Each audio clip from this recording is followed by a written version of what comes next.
இப்போ நம்ம என்ன பார்க்க போகிறோம் அப்படின்னா ஃபுல்லாக ஒரு ஸ்லாபை பார்க்க போகிறோம். ஸ்லாபை வந்து உங்களுக்கு இதில் காட்டுறோம் பாருங்கள். இதில் வந்து பின்னாடி வந்து B1 பீமு, அப்புறம் இடையில வந்து B6 பீமு, அப்புறம் S2 S3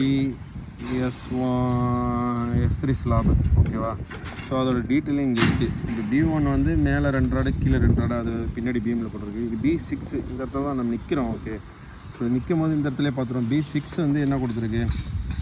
B6 வந்து 6 ராடு கீழே, 6 ராடு கீழே 3 ராடு மேலே. இப்படி இங்கே பார்த்தோம் அப்படின்னா கீழே வந்து 3 ராடு இருக்கும்.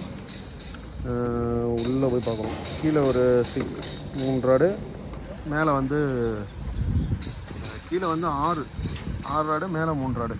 ஸோ அது அப்புறம் வந்து இந்த ஸ்லாப் வந்து S3 ஸ்லாப், S2 S3. S2க்கும் S3க்கு என்ன பிரச்சனை அப்படின்னு பார்த்தோம் அப்படின்னா, இந்த ஸ்லாபில் வந்து கீழே வந்து ஸ்பேஸிங் பார்த்தீங்க அப்படின்னா 20க்கு 15. இது பார்த்தா தெரியும். இது கீழே வந்து 20க்கு 15, மேலே வந்து 20க்கு 20.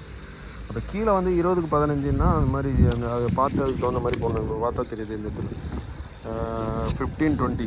இந்த இடத்துல பார்த்தீங்கன்னா 20-20 கொடுத்துருக்கு. ஸோ டாப்பில் வந்து டாப்னு எழுதியிருக்கா. ஸோ டாப்பில் வந்து 20-20, பாட்டத்தில் வந்து 15-20. அது மாதிரி கீழே வந்து 15-20 ஸ்பேஸிங்கில் போட்டுருவோம், மேலே வந்து 20-20 ஸ்பேஸிங்கில் இருக்கும். அப்புறம் வந்து இந்த ஸ்டீல், இது வந்து இந்த ஸ்டீல் பார்ப்போம். இந்த ஸ்டீல் வந்து எக்ஸ்ட்ரா இதோட முடியுது. இது எக்ஸ்ட்ரா எங்கே கொடுத்துருக்கு அப்படின்னா S3யில் இங்கே பார்த்தீங்க அப்படின்னா இதோ கொடுத்துருப்பாங்க. டாப் எக்ஸ்ட்ரா 20 ஸ்பேஸிங்கில் கொடுங்க அப்படின்னு. ஸோ பீம்லேருந்து இதுலேயே இங்கே போட்டிருக்கு L/4 கொடுக்கணும் அப்படின்னு.